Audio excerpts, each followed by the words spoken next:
Imaginez une jeune femme millionnaire revenant dans le village où elle a grandi. Elle arrive au volant d'une voiture neuve, attirant tous les regards. Elle cherche quelqu'un de son passé, un ami d'enfance. Mais dans les rues, personne ne lui répond vraiment. Les habitants se taisent, les regards se détournent, un silence lourd s'installe. Alors elle avance jusqu'à une petite cabane à l'écart du village. Elle pousse la porte et découvre deux enfants seuls, abandonnés à leur sort. Ce qu'elle décide de faire à cet instant va bouleverser bien plus que leur destin que personne n'aurait pu imaginer. Mais comment en est-elle arrivée là? Quelle promesse l'a poussée à revenir après 10 longues années? L'histoire que vous allez entendre va vous glacer le sang et vous rappeler que certaines dettes ne s'effacent jamais. Il était encore tôt ce matin-là. Un de ces matins où la brume caresse les routes rouges d'Afrique de l'Ouest. Amina, 23 ans, roulait dans son Range Rover étincelant.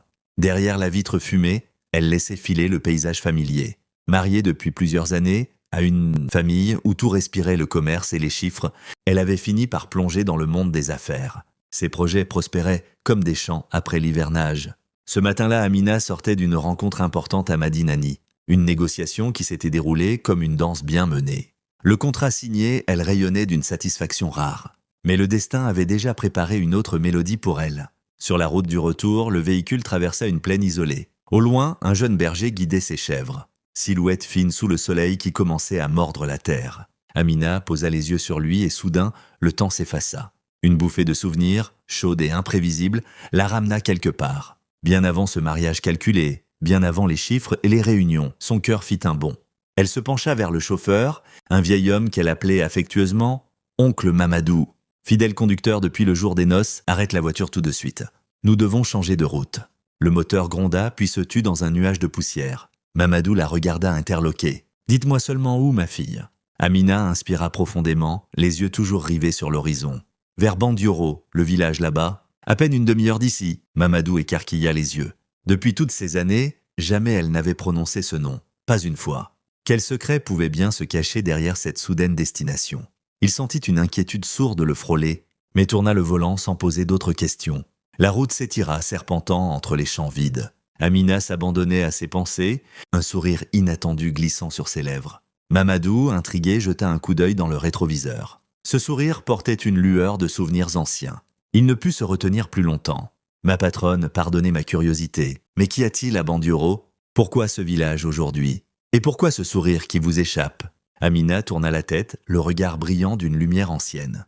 Elle laissa un silence s'installer, juste assez pour faire battre le cœur du vieux chauffeur. Puis, avec une douceur presque malicieuse, elle répondit « Oncle, derrière cette route, il y a une histoire un peu longue. » Elle marqua une pause, ses yeux fixés sur la ligne d'horizon.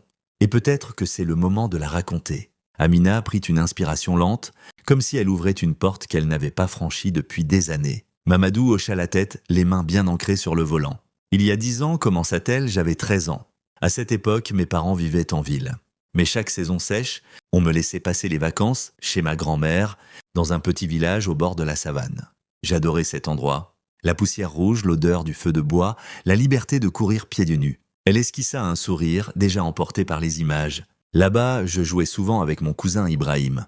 On passait nos journées à explorer les champs, à chasser les lucioles au crépuscule. Et puis il y avait un garçon.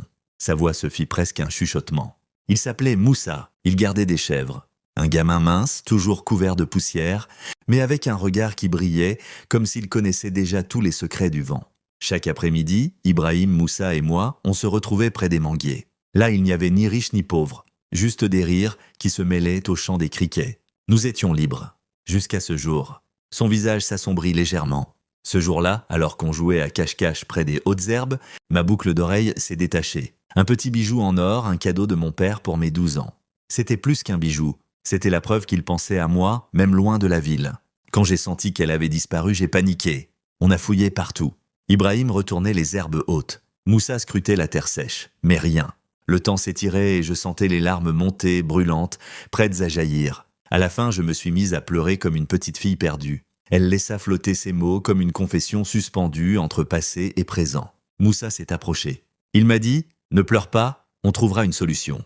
Mais je ne pouvais pas m'arrêter. Alors, il a ajouté quelque chose qui m'a marqué à vie. Elle imita son ton malicieux. « Ne t'inquiète pas, j'ai de l'argent. On fera faire une nouvelle boucle identique. Personne ne saura. » Elle eut un léger rire empreint de nostalgie douce amère. Il mentait, bien sûr.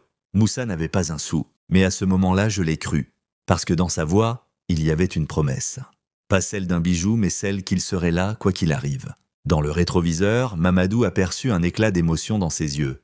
Une lumière qu'il n'avait jamais vue. Ce jour-là, reprit Amina d'un ton bas, Moussa a fait quelque chose que je n'ai jamais oublié. Il m'a dit « Ne t'inquiète pas, attends ici et surveille mes chèvres ». Puis il est parti en courant. Quelques minutes plus tard, le garçon revint, essoufflé. La poussière collée à sa peau. Dans sa main, des billets froissés. « Tiens, prends cet argent », m'a-t-il dit d'une voix pressée. « Va avec Ibrahim chez l'orfèvre du marché, faites faire une nouvelle boucle d'oreille. Personne ne saura rien. » Sa voix se brisa presque en murmurant. Il avait pris l'argent caché par son père. Mamadou fronça les sourcils mais resta silencieux. À ce moment-là, continua Amina, j'ai senti une joie pure, enfantine. Je l'ai serré dans mes bras sans réfléchir. « Tu es mon vrai ami », je lui ai soufflé. Puis Ibrahim et moi avons filé au village voisin. Elle esquissa un petit rire nostalgique. L'orfèvre nous a fabriqué une boucle identique. Quand je l'ai passée à mon oreille, j'ai cru que le monde redevenait simple. Je suis rentré chez ma grand-mère sans crainte, comme si rien n'avait jamais disparu. Mais la route du bonheur a toujours un détour. Ce soir-là, quand Moussa est rentré chez lui, son père avait découvert la cage vide. 2000 francs. Pas une fortune, mais assez pour déclencher la colère. Son père l'a frappé longtemps. Moussa ne criait pas, il encaissait. Et quand on lui demandait où était l'argent, il se taisait. Ibrahim et moi étions cachés derrière la clôture. Nous avons tout vu. J'avais envie de courir, de hurler, de dire la vérité. Mais je n'ai pas bougé. Moussa ne prononça pas mon nom une fois. Il protégeait mon secret même sous les coups. Elle inspira profondément comme pour chasser l'image qui s'accrochait encore à ses paupières. À la fin, son père épuisé l'a simplement laissé là, assis par terre, le regard perdu. Moussa est resté là, le regard fixé sur le sol, les bras tremblants mais la bouche close. Ce soir-là, j'ai juré, murmura Amina, que le jour où j'aurai de l'argent, je lui rendrai chaque pièce, que je laverai cette accusation de voleur. Mais j'avais 13 ans et pas un franc en poche. Alors, je n'ai pu faire qu'une chose, me souvenir. Les années ont filé comme un fleuve en saison des pluies. Amina regardait le paysage défiler, ses yeux perdus dans un mélange de présents et de souvenirs. J'ai grandi, j'ai quitté l'insouciance, et un jour, mes parents ont décidé qu'il était temps de me marier. J'ai épousé un homme d'une grande famille commerçante. Là-bas, tout le monde parlait affaires, argent, stratégie. Alors moi aussi, je me suis mise à bâtir un commerce, j'ai travaillé sans relâche, et petit à petit, j'ai hissé mon entreprise là où plus personne ne doutait de moi. Elle tourna son regard vers Mamadou. Depuis le premier jour, tu as toujours été là, oncle, chauffeur, confident, presque un père. Le vieil homme hocha la tête, ému par la confiance de sa passagère. Quand j'ai vu ce jeune berger tout à l'heure, reprit Amina, j'ai reconnu les terres de mon enfance. Mon ancien village n'est pas loin. Alors, je me suis dit, et si j'allais enfin voir Moussa? Aujourd'hui, je veux lui rendre ce qu'il m'a donné. Pas l'argent, il ne vaut plus rien, mais la reconnaissance. Il m'a offert 2000 francs et pris les coups à ma place. Il mérite au moins un merci. Mamadou serra le volant, touché par cette fidélité inattendue. Allons le retrouver. La voiture accéléra, avalant les pistes de terre rouge. Amina guidait, chaque virage la rapprochant d'un passé qu'elle n'avait jamais oublié. Les manguiers familiers apparurent, les cases en banco, les rires lointains d'enfants qui jouaient. Puis enfin la maison, celle de Moussa. Il était un peu plus de 15 heures lorsque la voiture s'immobilisa devant une petite cour en terre battue. Le contraste était saisissant. La carrosserie lustrée étincelait sous le soleil face à une maison restée simple, presque fragile, figée dans le temps. Les voisins, attirés par le bruit du moteur et l'éclat du véhicule, sortirent un à un. Des regards curieux, des murmures. Qui pouvait bien venir ici avec une voiture pareille? Amina ouvrit la portière. Le grincement du métal sembla déclencher un frisson collectif. Elle s'avança, son boubou clair flottant dans l'air chaud. Un vieil homme, voisin de la cour, s'approcha intrigué. « Excusez-moi », murmura Amina avec un sourire qui mêlait politesse et émotion. « C'est bien la maison de Moussa ?» Le vieil homme resta un instant figé, incapable de détourner les yeux de cette femme élégante. Puis lentement, il hocha la tête. Amina frappa à la porte. Le grincement du loquet résonna, et la porte s'ouvrit sur deux petits visages. Un garçonnet d'environ 8 ans, une fillette à peine plus jeune. Des yeux ronds étonnés qui brillaient dans la lumière de l'après-midi. Amina les observa et son cœur sut avant même que sa raison ne le confirme. Ses enfants, c'est elle et les siens. Les enfants de Moussa. Elle s'accroupit doucement, un sourire tendre aux lèvres. « Mes chéris, votre papa est-il là ?» Le garçon secoua la tête, un geste timide, presque confus. « Papa n'est plus là. » Avant qu'Amina ne puisse parler, une voix d'homme surgit derrière elle, voilée de tristesse. « Madame, leur père est parti depuis longtemps. Que Dieu ait son âme. Leur maman les élève seuls. » Le sol sembla se dérober sous les pieds d'Amina, un vertige brutal. Moussa partit. Celui qu'elle était venue remercier Celui qu'elle rêvait de revoir n'était plus de ce monde. Autour d'eux, les voisins échangèrent des regards lourds de compassion. Certains s'empressèrent d'appeler la mère des enfants qui travaillaient au champ. Quelques minutes plus tard, une jeune femme essoufflée arriva en courant. Le pagne couvert de poussière, les mains encore tachées de terre. Elle découvrit la scène avec des yeux écarquillés. « Bonjour, madame. Qui êtes-vous? Que me voulez-vous » demanda-t-elle, méfiante mais polie. Amina inspira profondément, luttant contre l'émotion qui lui serrait la gorge. « Vous ne me connaissez pas, murmura-t-elle.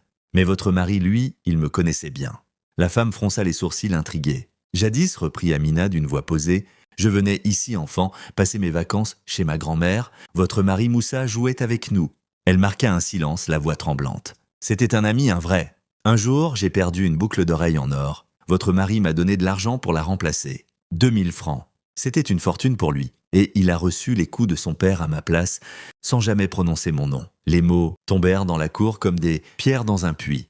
La jeune veuve resta figée, la bouche entr'ouverte. Dans ses yeux, un mélange de surprise, de respect et d'incrédulité. « Je suis venu, reprit Amina, pour lui rendre cet argent. Pas pour la somme, mais pour l'honneur. Pour dire merci. » Un silence tomba. Les enfants, qui ne comprenaient pas tout, se rapprochèrent de leur mère. La veuve, touchée par l'honnêteté d'Amina, l'invita d'un geste à entrer. Les voisins, comprenant que l'histoire dépassait la simple curiosité, se dispersèrent lentement. Mamadou, toujours fidèle, suivit en silence. L'intérieur de la maison était modeste, murs sans banco, quelques chaises usées, et sur une paroi blanchie par le soleil, une photo encadrée, Moussa, son sourire figé dans le temps. Amina s'approcha, le regard suspendu à cette image qui ramenait 1000 souvenirs. Sa voix trembla à peine. « Dis-moi, comment est-il parti ?» La jeune femme baissa les yeux, ses mains nerveusement croisées. « Il travaillait dans une usine », expliqua-t-elle d'une voix douce mais ferme. Un jour, son attention s'est relâchée. Une machine l'a happé. C'était rapide. Il n'a pas eu le temps de souffrir. Un silence lourd suivit, brisé seulement par le souffle discret des enfants. « L'entreprise a donné un peu d'argent », continua-t-elle. « Mais l'argent s'en va vite. Alors, je travaille dans les champs chaque jour pour nourrir mes petits. » Amina sentit une boule se former dans sa gorge. « Et ses parents ?» demanda-t-elle, la voix basse. « Ils sont partis, eux aussi. Il y a plusieurs années, » répondit la veuve. Le regard d'Amina glissa sur la pièce. Les fissures du mur, les jouets éparpillés, la fatigue imprimée dans chaque détail. Elle comprit d'un coup la lutte silencieuse qui se jouait ici, jour après jour. Elle appela doucement les enfants. « Venez, mes anges. Dites-moi, à quelle classe allez-vous » Le garçon et sa sœur échangèrent un regard hésitant. Le garçon finit par répondre presque en chuchotant. « On n'y va plus. Depuis que papa est parti, maman n'a plus les moyens. » Ces mots tombèrent comme une pluie froide dans la petite pièce. Mamadou détourna les yeux, la mâchoire serrée. Amina sentit quelque chose se briser et se reconstruire à la fois. Les enfants, les yeux baissés, avouèrent d'une petite voix. « On ne va plus à l'école. Maman nous apprend un peu à la maison. » Leur innocence, si calme, fit monter une brûlure derrière les paupières d'Amina. Dans cette pièce, au mur écaillé, l'injustice prenait un visage d'enfant. Amina se tourna vers la jeune veuve. « Dis-moi, combien gagnes-tu par jour ?» La femme soupira, ses mains se crispant sur son pagne. 500 francs par jour, 15 000 par mois. Juste assez pour la nourriture, pas pour l'école. Elle tenta de retenir ses larmes, mais elles roulèrent malgré elle. Sa voix se brisa. « Alors, je fais ce que je peux. » Amina s'approcha, posa doucement une main sur son épaule. « Ne pleure pas, ma sœur. Tu es la femme de mon ami. Je ne te donnerai pas seulement de l'argent. Je veux t'offrir une route. » La veuve secoua la tête presque gênée. « Non, madame. Nous n'avons pas besoin d'aide. Ce n'est pas une aumône, » coupa Amina d'un ton ferme mais tendre. Elle inspira profondément. « Ton mari m'a tendu la main quand j'étais une enfant en détresse. Aujourd'hui, c'est mon tour. » Elle esquissa un sourire qui fit naître une étincelle d'espoir dans la pièce. « Demain, je reviendrai. » Le lendemain, le Range Rover revint soulever la poussière du village. Amina en descendit avec la même assurance douce, mais cette fois son regard portait un éclat de décision. Elle commença par conduire les enfants jusqu'à une école digne de ce nom. Les uniformes, les cahiers, l'inscription, tout fut réglé. « Ces enfants apprendront ici, » déclara-t-elle devant la directrice. « Peu importe le coût, j'assumerai. » Puis elle se tourna vers la mère, encore bouleversée. « Tu vas apprendre à gagner ta vie autrement. Pas besoin de grand diplôme. Demain, même heure, retrouve-moi ici. » La jeune femme resta muette, figée entre la surprise et l'espoir. Le lendemain, à 10 heures précises, la jeune veuve arriva à l'endroit indiqué par Amina. C'était un atelier de couture lumineux où les machines chantaient, déjà sous les mains agiles des apprentis. Amina l'attendait, le sourire tranquille. « Entre, ma sœur, dit-elle doucement. Ici, tu vas apprendre à créer. Quand tu sauras bien coudre, je t'aiderai à ouvrir ton propre atelier. Tu n'auras plus jamais à tendre la main. » Les jours passèrent. rythmé par le claquement des aiguilles et l'odeur des étoffes fraîches. La veuve s'appliqua, apprit vite. Et bientôt ses doigts dessinèrent des motifs élégants, des robes qui faisaient à tourner les têtes. Quand Amina jugea que le temps était venu, elle tint sa promesse. Avec son propre argent, elle finança l'ouverture d'un atelier flambant neuf. Un espace baigné de lumière, des machines toutes neuves, des tissus aux couleurs chatoyantes. Bientôt, les clientes des grandes maisons commencèrent à affluer, attirées par la qualité et l'originalité des créations. La boutique prospéra. L'argent entra, et la jeune veuve put enfin respirer. Un soir, émue par tant de générosité, elle prit Amina à part. « Laisse-moi te rembourser », supplia-t-elle. « C'est la moindre des choses. » Mais Amina secoua la tête, un sourire ferme sur les lèvres. « Non, ce n'est pas ta dette. C'était la dette de ton mari envers moi. Et aujourd'hui, c'est moi qui la rends. Garde cet argent. Il appartient à l'avenir de tes enfants. » Depuis ce jour, un lien unique unit les deux familles. Amina revient souvent, les bras chargés de jouets, de vêtements, ou simplement de mots d'encouragement. Elle suit chaque bulletin scolaire, célèbre chaque réussite, s'assure que rien ne manque. Lorsque son mari apprit tout, il resta d'abord silencieux. Puis un sourire de fierté éclaira son visage. « Tu as honoré une promesse d'enfant, dit-il. Tu as changé des vies. » Avec le temps, un rituel s'installa. Parfois, Amina revient accompagnée de son mari et de leurs propres enfants. Ils franchissent la cour poussiéreuse, accueillis par les rires des petits et les sourires reconnaissants de la jeune couturière. Entre les deux familles, un lien s'est tissé. Plus fort que le sang, celui d'une promesse tenue, d'un cœur qui n'a jamais oublié. Dans le village, la nouvelle s'est répandue comme un chant de grillons. Les voisins, d'abord intrigués, se réjouissent désormais de cette amitié hors du commun. Partout, on parle d'Amina avec admiration. Son nom circule dans les ruelles comme une bénédiction. Cette femme qui a su transformer une dette d'enfant en avenir partagé. Une histoire de fidélité, de courage discret et d'espoir semé dans la poussière rouge. Un matin, alors que le soleil se levait doucement sur Bantioro, Amina revint une nouvelle fois. Cette fois, elle apportait quelque chose de différent. Un cadre photo en bois sculpté. À l'intérieur, une image ancienne. Elle, Moussa et Ibrahim enfant, assis sous les manguiers. Un instant figé dans le temps. Elle le tendit à la veuve, les yeux brillants, pour que tes enfants sachent qui était leur père. Pour qu'ils sachent qu'il était un héros. Pas de guerre, mais de cœur. La veuve prit le cadre entre ses mains tremblantes, les larmes roulant librement sur ses joues. « Merci » murmura-t-elle. « Merci d'avoir gardé sa mémoire vivante. » Les enfants s'approchèrent, curieux. Le garçon toucha le cadre du bout des doigts. « C'est papa ?»« Oui » répondit Amina en s'agenouillant à sa hauteur. « C'est ton papa ?» Et il était l'homme le plus courageux que j'ai jamais connu. Le garçon sourit, un sourire qui ressemblait étrangement à celui de Moussa. Un sourire qui traversait le temps. Ce soir-là, alors que le soleil plongeait derrière les collines, Amina resta assise dans la cour avec la veuve. Elles regardèrent les enfants jouer, leur rire résonnant comme une promesse d'avenir. « Tu sais, dit la veuve doucement, Moussa me parlait souvent de son enfance, mais il ne m'avait jamais raconté cette histoire. » Amina sourit. C'était son secret. Et maintenant, c'est notre histoire. Une histoire qui ne s'arrêtera jamais. Les semaines devinrent des mois. L'atelier de couture prospérait. Les enfants excellaient à l'école. Le garçon rêvait de devenir ingénieur. La fillette voulait être médecin. Un jour, lors d'une cérémonie de remise de prix à l'école, le garçon monta sur scène. Il avait remporté le premier prix en mathématiques. Lorsqu'il reçut son diplôme, il se tourna vers le public et dit d'une voix claire « Je dédie ce prix à mon papa qui veille sur moi du ciel. Et à tante Amina qui nous a donné la chance de rêver. » Dans la salle, Amina sentit les larmes couler. Des larmes de joie, de fierté, de paix retrouvée. À côté d'elle, son mari lui prit la main. « Tu as fait plus que rembourser une dette, » murmura-t-il. « Tu as créé une famille. » Amina hocha la tête, le regard fixé sur le garçon qui descendait de scène, son diplôme serré contre son cœur. « Non, » répondit-elle doucement. « J'ai juste honoré la mémoire d'un ami. Le reste, c'est eux qui l'ont construit. » Aujourd'hui, quand on traverse Bandioro, on peut voir un atelier de couture qui brillait sous le soleil. Sur la devanture, un nom élégant est inscrit. Atelier Moussa. Un hommage éternel. À l'intérieur, une femme travaille avec grâce, créant des merveilles de tissu. Ses enfants, en uniforme scolaire impeccable, passent parfois la saluer avant de partir en classe.